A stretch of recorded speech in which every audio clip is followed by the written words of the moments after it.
Почитувани, животната средина е наша работа, а оваа максима ја прочитав неодамна и според мене има голема порака која важи за секој од нас одделно. И таа треба да биде врежена во личната индивидуална свест со цел да ја зачуваме животната средина и нашето здравје. Природата не учи дека се има своја примера и цел која само треба да се промени. Но дали секој од нас прави доволно за да биде нашата околина чиста и дали секој од нас има лична одговорност да се грижи за животната средина? Поаѓајќи од значењето на животната средина, акцентирано во конвенцијското право, во член 8 од Уставот на Република Македонија, животната средина е поставена како вредност и право кое мора да се заштитува и унапредува. Уредувањето и хуманизацијата на просторот и заштитата и унапредувањето на животната средина и на природата се темелна вредност на уставниот поредок на Република Македонија. Секој човек има право на здрава животна средина. Секој е должен да ги унапредува и штити животната средина и природата. Република Македонија обезбедува услови за остварување на правото на граѓаните на здрава животна средина.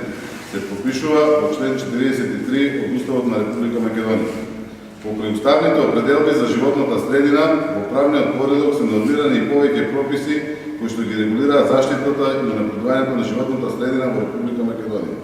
Законот за животната средина, Законот за заштита на природата, Законот за водите, Законот за заштита од бучава во животната средина, Законот за квалитетот на амбиентниот воздух, Законот за управување со отпадот се дел од овие прописи. Правото на чиста и здрава животна средина е фундаментално граѓанско право, чие целосно и доследно почитување представува услов за подобро здравје, поквалитетен и подолг живот на граѓаните. Затоа секој граѓанин е подеднакво должен да го штити, чува и напредува природниот екосистем. Во Делчево, пред само 2 до 3 месеци во соработка со јавното комунално предпријатие Брегалница ги чистевме дивите депонии, но и денес да излезете на овие места, повторно ќе видите дека се затрупани со ѓубре. Дивите депонии кај Попов мост, покрај манастирот Балаклија, во Чипалска река, покрај коритото на река Брегалница, Ралева чука и скоро во секој еден во градот. Како општина на 15 септември се вклучивме во глобалната акција за чистење на дивите депонии и чистевме покрај манастирот Балаклија на патот за Гола. Тоа што таму го видовме и го чистевме не може само да дојде на таа локација. Имаше троседи, теписи, јамболи, книги, обувки, зимница и што уште не имаше фрлено на оваа депонија. Се изфрлија најмалку 4 трактори ѓубре. Јас одамна реков и пак ќе потенцирам дека не може ниту општинските инспекции, ниту јавното предпријатие се поедневно да одат по нас и да го чистат сметот кој што ние го расфрламе на сите страни. Апелирам за поголема свест на граѓаните за да се ја сочуваме животната средина и да се гордееме со оно што природата ни го дава. Не велам дека не треба и поагресивна улога на инспекцијските служби и на јавното комунално предпријатие, но не мора да се служиме само со казни. Граѓаните треба да знаат дека јавното комунално предпријатие Брегалница е анонимна служба и дека не е важно дали ќе исправат еден најлон отпад или 10, тие плаќаат иста цена за ѓубрарите. Треба да знаат и дека на повик на секој граѓанин, екипи на ова јавно предпријатие имаат обврска да дојдат и да го отстранат отпадот. Но треба и да знаат дека ќе имаме позасилени инспекцијски контроли, а измените во Законот за јавна чистота во член 14а предвидуваат мандатна казна од 200 евра, а не од 50 како што беше досега. Делчево дневно изфрла по 15 тони отпад на кој не се прави селекција и 40 тони индустријски отпад годишно.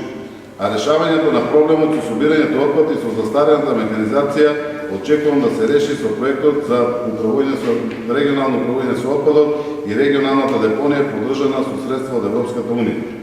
Конечното решавање на проблемот со селекцијата на отпадот ја дава точно реализацијата на регионалната депонија. За источниот и североисточниот регион регионалната депонија ќе биде лоцирана во општина Свети Николе. Во рамките на проектот за регионална депонија предвидено се набават 77 камиони и 52.650 канти, со што треба се решат 16 депонии и 107 ѓубришта во регионот. Дел од овие возила и канти ќе добие општина Делчево. Тоа се возила за собирање смет, транспортирање смет и канти, а вкупната вредност на оваа инвестиција е 26,7 милиони евра. Според проектот за регионална депонија, претоварни станици на отпадот ги има во Македонска Каменица, Берово, Виница, Штип, Ранковце, Куманово, а меѓурегионалниот објект за рециклирање за за третман на санитарната депонија ќе биде лоцирана на локација во Свети Николај. Почитувани, сепак додека се реализира овој проект, ние мора да се погрижиме сами и да не си го забрадуваме просторот во кој живееме. Во оваа смисла ја поздравам оваа иницијатива на невладината организација Зелен институт и очекувам дека оваа дебата ќе биде конструктивна и ќе придонесе во борбата со дивите депонии и нашите лоши навики. Благодарам.